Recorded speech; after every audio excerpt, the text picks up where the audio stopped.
창세기 마지막 장 50장 말씀인데요. 야곱의 장례식 이야기가 길게 이렇게 기록이 되어 있습니다. 애굽에도 매장지가 많이 있었을 것이고, 또 애굽에 지금 장사를 지내는 야곱의 아들이 현직 총리이고 하니까 애굽에서 아마 장례를 치르면 더 성대하게 치를 수 있었을 겁니다. 그런데도 불구하고 야곱을 장사 지내러 가나안 땅까지 먼 길입니다. 먼 길을 다녀오는 이야기가 쭉 길게 기록이 되어 있습니다. 왜 이 애굽에서 장사를 안 지내고 저 애굽 땅에서 먼 거리 가나안까지 가서 장사를 지냈는가 하면, 이것을 야곱이 그렇게 아들 요셉한테 신신당부를 한 겁니다. 내가 나중에 죽거든 꼭 나를 가나안 땅에 가서 장사를 해라. 가나안 땅에 가서 내가 묻히고 싶다 하는 겁니다. 그게 창세기 47장에서 이제 한번 당부를 하는데, 창세기 47장 30절에 보면 내가 조상들과 함께 눕거든, 죽게 되거든 이 얘기죠. 죽거든 너는 나를 애굽에서 메어다가 조상의 묘지에 장사하라. 조상의 묘지에 장사하라 하는 것이 이제 가나안 땅에 가서 장사해라 하는 것입니다. 요셉이 이르되 내가 아버지 말씀대로 행하겠습니다, 이렇게 대답을 한 거예요. 아버지가 신신당부하니 그 약속을 한 겁니다.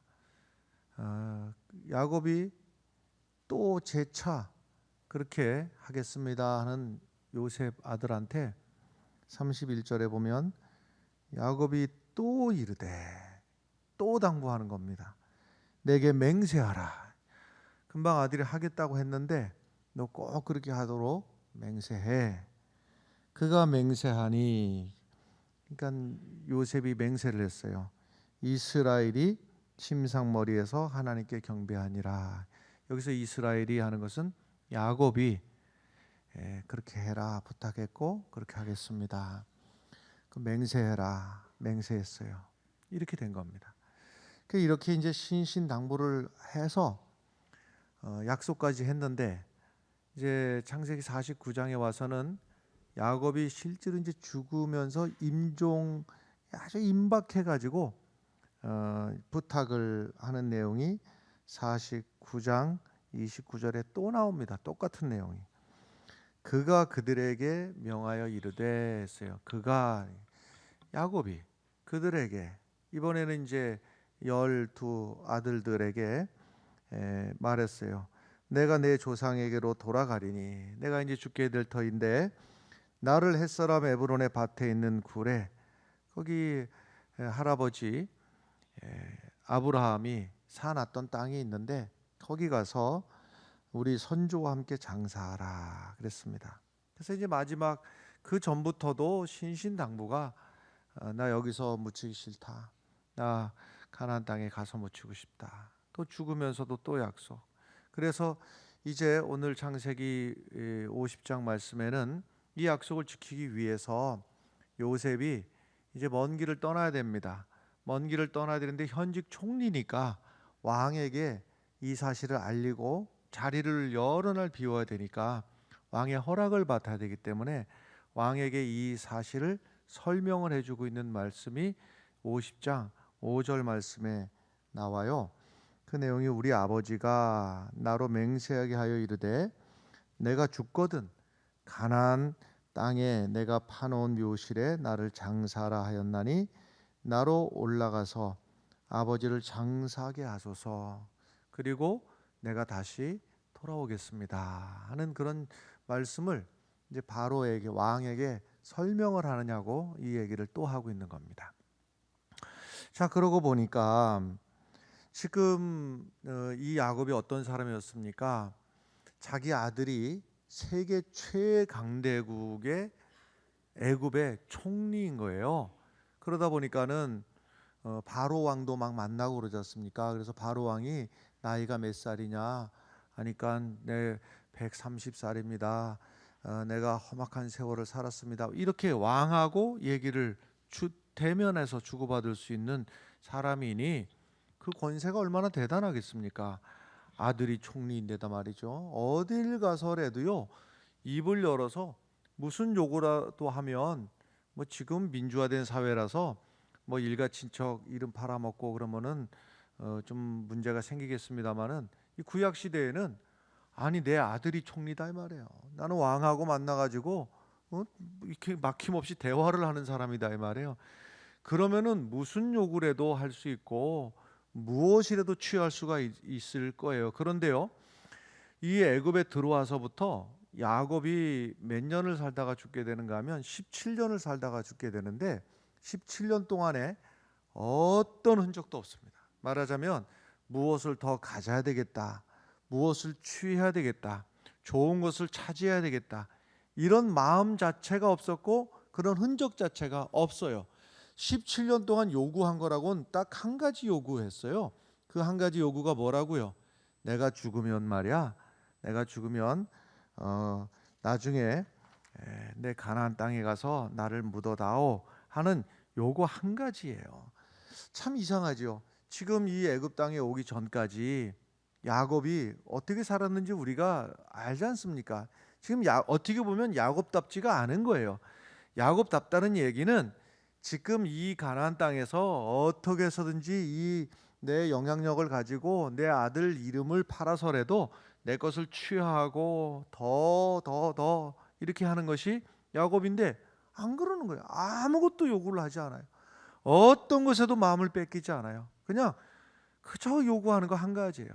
내 약속의 땅으로 나 돌아가고 싶다. 요거 한 가지 말고는 어떤 것도 요구하지 않아요.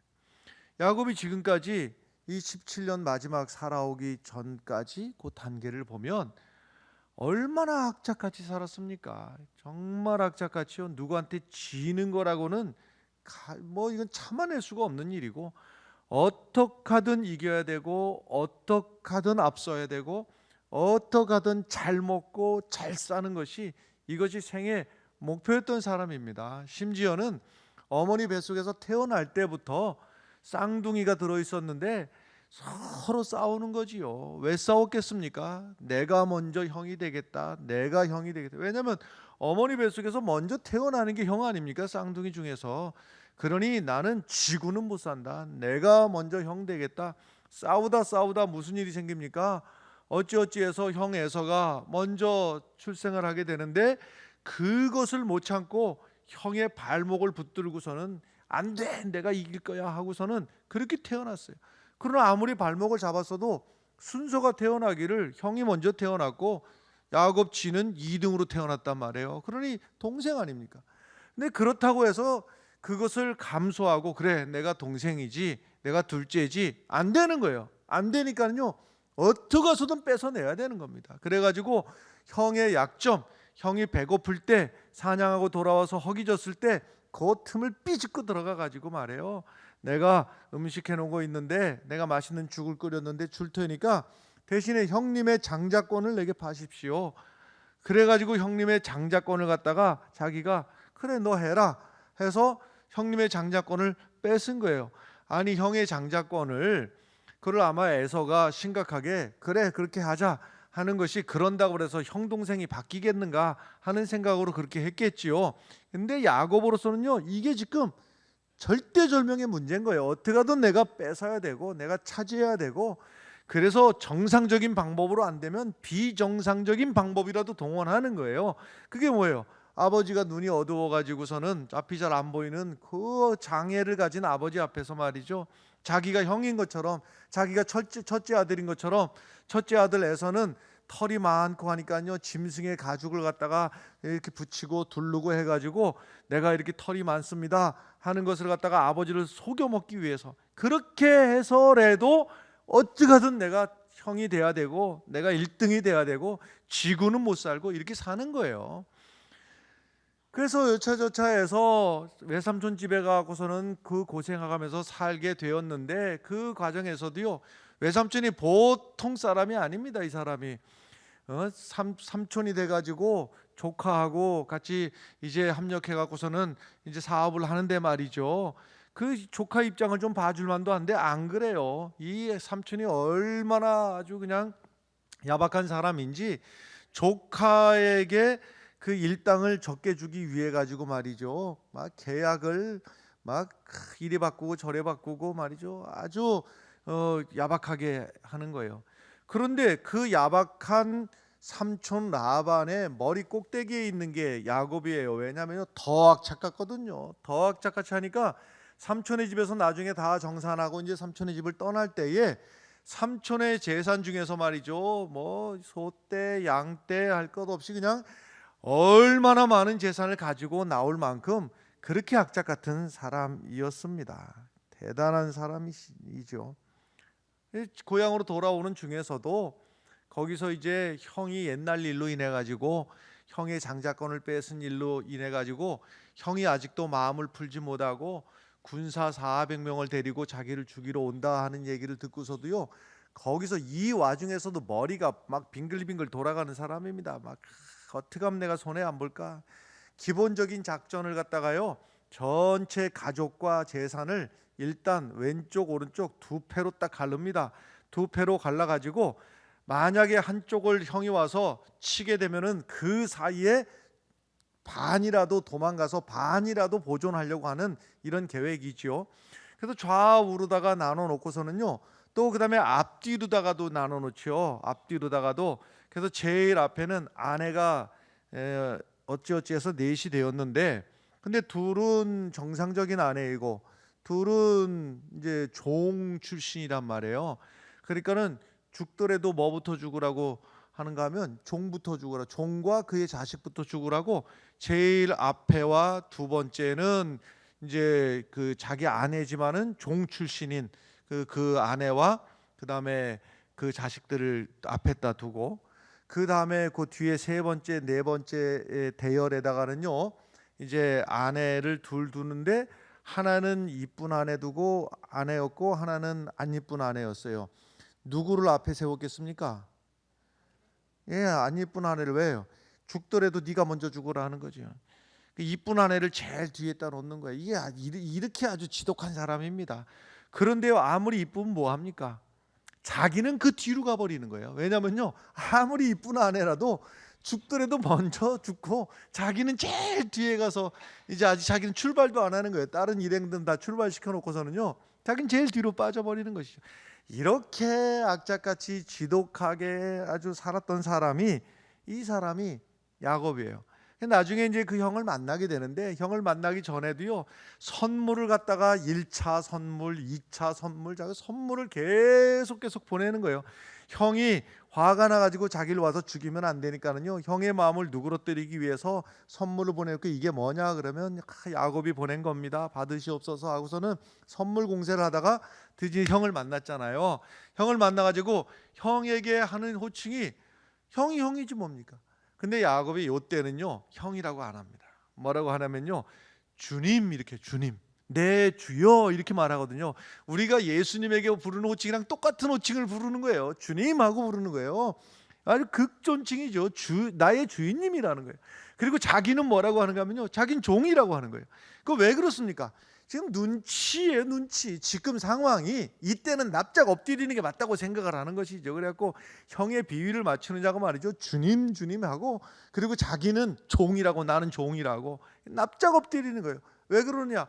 그저 이득이 된다고 하면요, 자기에게 손톱만큼의 이득이 된다고 하면 그 분위기 따라서 말이죠, 눈치껏 살아가는 거예요. 요때 안 좋다 싶으면 납작 엎드리고 말이죠, 빼앗을 때다 그러면 빼앗고 말이죠. 이때가 지금 내가 어떻게 해야 되는지를 눈치로 살아오면서 평생을 눈치로 살아왔어요. 그런데 이렇게 눈치가 빠르고, 어떻게 하든 내가 지면 안 되고, 내가 남의 것이라도 취해야 되고 이랬던 사람이 이 애굽에 딱 들어오면서 이 사람이 달라지는 거예요. 사람이 달라지는 겁니다. 달라져 가지고서는요, 말하자면은 처음에 애굽에 와가지고 애굽의 왕 바로를 만났을 때에도 전에 같으면 어떻게 합니까? 어떻게 하든 이 왕에게 잘 보여야 되는 거예요. 이때 눈치가 잘 보여야 되는 거 아니에요. 그래서 그 앞에 납작 엎드려 가지고서는 말이죠, 대단하시다고, 나는 아무것도 아니라고 이렇게 해야지 뭘 얻어먹어도 얻어먹고 벼슬이라도 하나 하든지 영향력이 생길 거 아니에요. 근데 야곱이 안 그러는 거예요. 안 그러고요, 이때는 눈치가 뭐가 없어요. 왜 그러느냐 하면요, 아니 왕을 만났는데요, 바로 왕을 만났는데 딱 이겁니다. 당신은 세상에서 나보다 출세하고 나보다 대단한지 모르나 영적으로는 내가 당신을 축복하는 게 맞다. 그래가지고 왕을 만나자마자 제일 먼저 한 일이 왕을 축복하는 거예요. 너는 내게 복을 받으라라는 거예요. 내가 너에게 얻어먹을 사람이 아니라 네가 나의 축복을 받아야 될 사람이라는 거예요. 그래서 왕을 축복을 하는 거예요. 그리고 나서는요, 애굽에 사는 동안에 어떤 것도 요구를 하거나 어떤 것도 막 아등바등 가지려고, 그 전까지는요 발버둥 치고 몸부림치고 온갖 노력을 다 하면서 살아왔던 사람이 이제는요, 오늘 찬양한 대로요, 다 내려놓은 거예요. 다 내려놓고 유독 한 가지만 다 계속 소원을 하는 거예요. 내 소원이 있다. 내 소원이 마지막에 내가 죽거든 나를 저 가나안 땅에 가서 나를 장사해라. 요거 하나 말고는 없는 거예요. 아무것도 없는 거예요. 그럼 왜 이렇게 됐는가? 이 애굽에 들어오면서 야곱의 눈이 확 뜨인 거예요. 지금까지 그렇게 아둥바둥 살아오고 발버둥 치고 몸부림치고 긴장감 속에서 말이죠, 그렇게 열심히 살아왔던 이유가 뭡니까? 여러분, 어떻게 하든 잘 먹고 잘 살아야 되겠다. 어떻게 하든 우리 가족만큼은 행복해야 되겠다. 어떻게 하든 우리 가족 밥 굶는 일은 있어는 안 되겠다. 이거 하나 가지고서는요, 내가 이렇게 대충 살면 안 되지. 그냥 막 남의 것을 빼앗아서라도 어떻게든 이겨 먹어야 되고 경쟁해서 살아남아야 되고 이렇게 살아왔어요. 이렇게 살아왔는데 그 살아왔던 삶의 결과가 뭐냐, 이게 결과가. 그렇게 아둥바둥 살아왔는데 애굽에 들어오기 전까지 보세요. 아들 12 중에서 11번째 아들 요셉이 들어와서는 알았지만 그 전까지는 아들 죽은 거였어요. 아들이 그 들짐승에 물려서 죽었다는 거예요.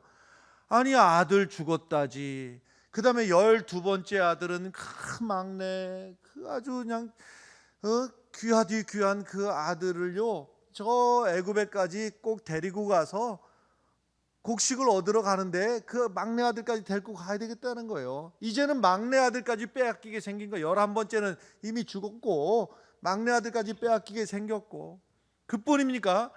어떻게 하든 내 가정을 세워야 되고 내 가정이 잘 먹고 잘 살아야 되고 그렇게 살았는데 이 가정이라고 하는 것이 어찌하다 보니까 바람잘 날이 없는 상황이 된 거예요. 식구가 많으면은 그저 번성하고 좋은 줄 알았는데 아내가 넷이나 되다 보니까는요, 이건 도대체가 하루도 편한 날이 없고, 그런가 하면은 또 아들들은 또 이런 분란 저런 분란, 또 딸은 또 뭐 이런 일 저런 일 생기고 말이죠. 이제까지 살아왔던 것이 나는 최선을 다해서 이렇게 해서 내가 어떻게든 이 세상에서 내가 잘 나가는 인생이 되어야 되겠다고 마음을 먹고 살았던 결과가 눈물과 탄식과 절망과 마지막은 어디까지 갑니까? 가나안 땅에 먹을 것이 없어가지고 이제는 먹을 양식을 얻어 먹으러 가야 되는 처지까지 됐으니 이제는 더 이상 남은 것이 뭐가 있어요? 아무것도 없는 인생이 되어버리고 말았어요. 그런데 그 와중에 잃어버릴 거 다 잃어버리고 아플 거 다 아프고 배고플 거 다 배고프고 나서 자기는 이제 마지막 내 인생이 이게 뭔가 허탈한 마음으로 애굽에 와서 딱 보는 순간에 눈이 탁 떠지는 거죠. 뭐냐, 내가 그렇게 애를 쓰고 그렇게 길을 쓰고 몸부림치고 발버둥치고 살아온 결과는 내 인생 망하는 것으로 끝나는 거였는데, 내가 생각하지도 못하고 내가 상상하지도 못하고 내가 노력해 본 적은 더더욱 없는데도 불구하고 하나님께서 그 잃어버렸던 아들을 자리를 옮겨가지고 이 나라의 총리가 되게 하셨고, 우리 가족 굶어 죽을 위기였는데 와서 보니까 하나님이 이미 먹을 양식을 그 요셉을 통해 가지고 풍족하게 준비를 해 놓으셨고, 할렐루야. 그뿐입니까? 내 가족 세워보려고 그렇게 몸부림치고, 내 가족만큼은 남보다 잘 살아야 돼, 잘 먹고 살아야 돼, 번성해야 돼. 그 결과가 처참한 실패하는 인생이었는데 와서 보니까 내가 생각하지도 못했는데 하나님께서는 위대한 가문을 만드시려고, 민족을 이루시려고 하나님이 준비를 딱 차려놓은 것을 보니까, 아이고야, 내가 일평생 그렇게 애를 쓰고 기를 쓰고 손해보면 안 되는 줄 알고 양보하면 안 되는 줄 알고 어떻게 하든 이겨 먹어야 되고 그렇게 살았는데 다 소용없는 일이었구나. 오직 하나님의 은혜로 사는 거구나. 할렐루야. 이거를 야곱이 알았다. 그래서 그 순간부터, 애굽에 들어온 순간부터, 내가 그렇게 아등바등 어떻게 하든 안 뺏기고 어떻게 하든 남의 것은 뺏어야 되고 이러고 살아왔던 것이 얼마나 어리석은 인생이었는가. 그래서 그 순간에 모든 것을 다 내려놓게 되는 거죠. 모든 건 내려놓고 마지막 딱 한 가지 소원만 갖는 거예요. 내 죽음의 문제, 내 죽음의 이후의 문제, 여기에만 관심을 갖는 거예요. 그래서 내가 죽거든 하나님의 약속의 땅을 향해서 내가 가고 싶다. 하나님의 약속의 땅으로 반드시 나를 데려다가 장사를 지내라. 할렐루야. 결국은 자기 인생의 마지막 정리가 무엇이었습니까? 이제까지 애굽에 오기 전까지 내 인생 130년을 돌아보건대 험악한 세월을 살았나이다 하는 거예요. 여러분, 우리가 정말 하나님을 믿는 사람, 이 사람이 신앙인이구나, 이 사람이 바로 하나님의 사람이구나 하는 그 모습을 애굽에서 마지막 요셉이 17년을 살아가는 그 모습 속에서 이 사람이 하나님의 사람이구나 하는 것을 우리는 발견하게 되는 겁니다. 그 전까지는요, 하나님을 알았어요. 하나님이 야곱에게 임재해 주셨고, 하나님이 말씀해 주셨고, 하나님이 계시해 주셨고 다 했어요. 그럼에도 불구하고 하나님을 안 믿는 건 아닌데 살아가는 방법은 어떻게 살았다고요? 내 노력 가지고, 내 힘 가지고, 내 열심 가지고, 결과는 쓰러지고 실패하고 넘어지고 망가지고 자빠지고 끝난 거예요. 그래서 험악한 인생을 살았어요. 그런데 애굽에 들어와서요, 어디를 보더라도요, 아들이 총리면 입만 열면 되는 거 아닙니까? 입만 열면, 요즘으로 말하자면은 뭐 온갖 것 말이죠. 뭐 옷 내놓으라면 옷 내놓고, 자동차 내놓으라면 자동차 내놓을 것이고, 부동산 갖고 싶다면 부동산 얼마든지 뭐 다 할 수 있어. 그러면 한마디 욕을 하지 않아요. 단 한마디 욕을 하지 않아요. 그냥 아들 요셉이 여기서 사시죠 그러면 그래 그러자, 이거 드시죠 그래 그러자, 이거 입으세요 그러자, 끝이에요. 더 이상 하면 왜 그래요? 거기에 의미가 없다는 것을 알았던 거예요. 내가 남보다 더 큰 집에 살고, 내가 남보다 더 좋은 옷을 입고, 그것이 의미가 없다고 하는 것을 알았던 거예요. 그래서 야곱의 이 말년 모습에서 진짜 신앙인은 이렇게 살아가는구나 하는 것을 보게 되는 것이죠. 여러분, 우리도 예수를 믿더라도 예수님을 나의 주인으로 모시고 살아가는 사람이 있고, 예수님을 영접하고 예수님을 모셨음에도 불구하고 내가 주인으로 살아가는 사람이 있어요. 내가 주인으로 내 노력으로만 살아갈 때 우리의 인생 어차피 또 1년 지나갑니다. 여러분, 어차피 우리도 나이 먹어갑니다. 어차피 세월은 흘러가서 우리도 하나님 앞에 서게 될 날이 곧 오게 될 터인데, 내 인생을 내가 주인이 되어서 내가 책임지려고 하고 내 힘 가지고 살려고 하면 그 결과는 험악한 인생을 살았나이다, 이렇게 정리로 끝나게 되는 거예요. 바라건대 여러분, 우리가 예수님을 구주로 영접해서 우리는 하나님의 자녀가 된 줄로 믿습니다. 우리의 인생이 이전에 야곱처럼 살지 않게 되기를 바랍니다. 하나님 앞에 다 내려놓고 말이죠. 우리가 때로는 사람 눈치 보고 이 눈치 보고 저 눈치 보고 또 머리는 빙글빙글 돌아가서 이 계획 세우고 저 계획 세우고 우리가 본성적으로 본능적으로다가는요, 우리 자꾸 마음이 어디로 자꾸 지남철이 탁 가듯이 우리가 어디로 자꾸 끌려가는가 하면요, 세상과 재물과 명예욕에 나도 모르게 자꾸 그쪽으로 끌려가는 거예요. 근데 여러분, 우리가 받은 복음은 참 놀라운 것입니다. 우리가 받은 복음이라고 하는 것은, 복음의 근본은 무엇인가 하면요, 자유하게 되는 거예요. 우리로 하여금 죄에서 자유하게 되고 인생의 무거운 짐에서 자유하게 되고, 이것이 신앙의 본질이에요. 근데 신앙생활을요, 이게 주객이 바뀌어서 신앙생활을 하다 보면 주객이 바뀌었다고 하는 것은 내 인생의 주님이, 예수님이 내 인생의 주님이 되시고 나는 그의 말씀 앞에 가라면 가고 서라면 서고 주님의 말씀 따라 살아가는 인생이면요, 자유한 인생이 되는데, 내가 주인 노릇을 하려다 보니까요, 신앙생활 하는 것도 자유하기는커녕 이게 보통 짐이 아닌 거예요. 보통 짐이 아니라 이게 찬양대를 하려고 해도 이게 그냥 되는 일입니까? 아침에 일찍 나와야지만 되는 일인데 아침에 일찍 나오려면 그냥 나옵니까? 일찍부터 준비를 해야지. 일어나서 머리도 감고 눈썹도 그리고 입술도 바르고, 요즘 입술은 안 바르겠네요, 마스크를 착용하니까. 그럼도 그 시간부터 그러면서 이제 하는 소리가 뭡니까? 아이고, 주일이라고 쉬는 게 아니라 이 전쟁이다, 전쟁이야. 그러면서 그 준비하는데 또 옆에 있는 딸린 식구들은 또 협조를 해주는가요? 이 방에 저 방에 하면은 니들은 식구가 아니라 왼수다, 왼수. 그러니까 교회 나오면서요, 아침부터 버거운 거예요. 이게 모든 게 버거운 거라. 헌금하려니 버겁고, 또 이거 예배 끝나고 또 신도에 뭐 하려니까 또 버겁고, 뭐 모이라 했었고, 봉사, 이건 도대체가 쉬는 게 아니라 이게 이렇게 되는 것이죠. 여러분 잘 보십시오. 복음이라고 하는 것이요, 우리를 죄에서 더 이상 매여 있지 않게 하고, 할렐루야. 그 다음에 죽음의 문제마저도 말이죠, 죽음의 문제마저도 우리가 죽어야 될 것을 예수님이 대신 죽으시고 죽음의 문제를 해결해 주셨지 않습니까?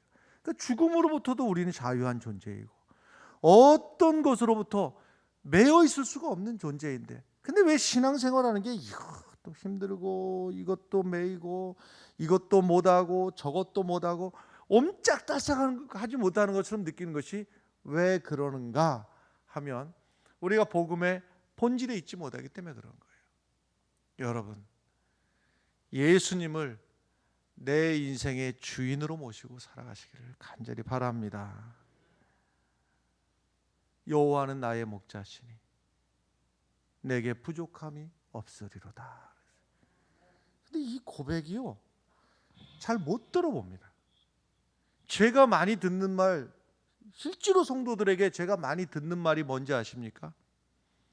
목사님, 연봉이 올랐습니다. 내게 부족함이 없을 것 같습니다. 주식이 올랐습니다. 내게 부족함이 없을 것 같습니다. 좋은 직장에 취직했습니다. 부족함이 없을 것 같습니다. 이거죠. 좋은 학교에 우리 아들이 입학했습니다. 부족함이 없을 것 같습니다. 여호와가 나의 목자이시기 때문에 부족함이 없다는 고백을 실생활에서 들어볼 수가 없어요. 들리는 말은 돈 많이 벌어서 부족함이 없다, 출세해서 부족함이 없다라는 얘기는 들어봐요. 자주 들어요. 여호와는 나의 목자시니 하는 것은, 여러분 그렇다고 해서요, 야곱의 이 17년간의 삶이 감나무 밑에서 주여 믿사오니 저 감이 내 입으로 떨어지게 해주실 줄로 믿습니다, 이런 신앙을 말하는 게 아니에요. 똑같은 삶을 살면서도 의미가 다른 거예요. 내 힘 가지고 내 노력 가지고 내 인생을 잘 살아보겠다고는 이 삶의 기준에서 여호와가 나의 목자시니 내가 부족함이 없으리로다. 할렐루야. 우리에게 요구하시는 것 딱 한 가지밖에 없어요. 우리가 신앙생활하면서 이것도 무겁고 저것도 무겁고, 여기로부터 여러분 자유해지셔야 돼요. 우리에게 요구하시는 건 무엇이 있었습니까? 한 가지밖에 없어요. 사랑하라는 거 한 가지밖에 없었어요. 요한복음 13장 34절부터 보면 새 계명을 너희에게 주노니 서로 사랑하라. 내가 너희를 사랑한 것 같이 너희도 서로 사랑하라. 너희가 서로 사랑하면 이로써 모든 사람이 너희가 내 제자인 줄 알리라. 이 삶의 모든 관계가 말이죠, 내 가정에서도 내 가정의 남편, 아내, 부모, 자식이 사랑의 대상인 거예요. 사랑하라는 거예요.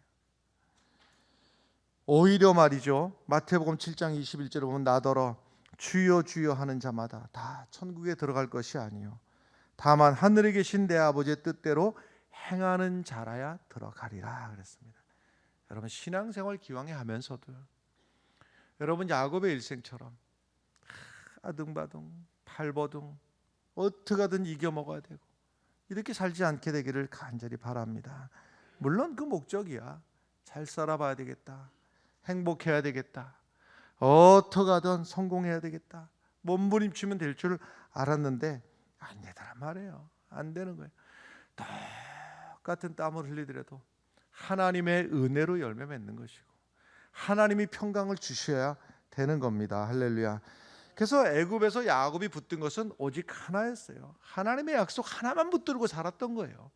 여러분, 우리가 기왕 신앙생활하면서 말이죠, 하나님의 약속을 붙들고 예수님만 붙들고 살아가는 성도들이 되시기를 간절히 바랍니다. 요즘 아이들 공부하는 거 보면요, 그 부모님들은 아이들 지금 공부하는 게 뭔지나 알고 니네 요즘 공부를 왜 그렇게 안 하느냐 그런 소리 하시는지 모르겠어요. 요즘 제가 학교 다닐 때하고 또 달라요. 지금 들여다 보니까는요, 제 처조카 중학교 2학년짜리한테 뭐 배우는지 옛날 생각이 나가지고서는 물어보니까는요, 수학을 고등학교 2학년, 중학교 2학년짜리가 고등학교 2학년 수학을 배우고 있더라니까요. 그래서 저게 저 머릿속에 들어가나 하고 제가 옛날 기억 더듬어 가지고 물어보니까 그걸 쑤셔 넣고 있더라고, 머리에다가. 얼마나 힘들겠습니까? 얼마나 힘들어. 그런가 하면요, 그러면 또 답니까? 좋은 직장 가기 위해서 애를 쓰고 기를 쓰고 또 좋은 직장 들어가면 그만입니까? 그 하루하루가 실제 그 안을 들여다보면 전쟁도 그런 전쟁이 없는 거지요. 하루에 성과를 내야 되고 맡겨진 일을 해야 되고 말이죠. 전쟁 같은 날을 살아가는 거예요. 이렇게 하면 행복한가? 아니에요. 삶의 기준이 달라져야 됩니다. 여호와는 나의 목자시니 내게 부족함이 없으리로다. 이게 많은 사람들이요, 행복하지 못한 이유를 잘못 찾고 있어요. 행복하지 못한 이유를 너 말이야 최선을 다하지 않았기 때문에 그 모양이야, 이렇게 해석하면요 원인 판단도 잘못됐고 수습할 길도 없어요. 여러분, 우리가 행복하지 않게 사는 것은 최선을 다하지 않았기 때문이 아니라 복음을 모르고 살았거나 복음을 알았어도 예수님을 나의 주인으로 모시고 살지 않기 때문에 그런 것입니다. 여러분, 이것을 깨달은 것이 그래도 다행이긴 하지만은 야곱이 인생 130살이 돼서 이것을 깨달은 거예요. 그리고 17년간은요 하나님의 은혜만 바라보고 살았고 하나님의 약속만 붙들고 살았던 거예요. 여러분, 우리도 마찬가지가 되기를 바랍니다. 이러든 저러든 나이는 먹어가고 인생은 흘러가는 겁니다. 기왕의 내 인생 우리가 예수의 복음을 알았으니 예수님에게 맡기고 살아가시길 바래요. 한번 맡기고 살아보시길 바래요. 하나님의 안색만 살피고 예수님에게 나의 인생을 맡기고 내 주인의 자리를 내드리고 그저 나는 종이 돼서 나는 주님의 말씀 앞에 순종하고 그러면서 또 한 해를 살아보고 또 한 해를 살아보고 그래서 올 한 해도 하나님께서 책임져 주시는 복된 인생이 되시기를 바라고 또 다음 해에도 하나님의 인도하심으로 하나님이 주시는 평강과 은혜를 누리며 살아가는 우리 성도들이 되시기를 간절히 바랍니다. 기도하겠습니다.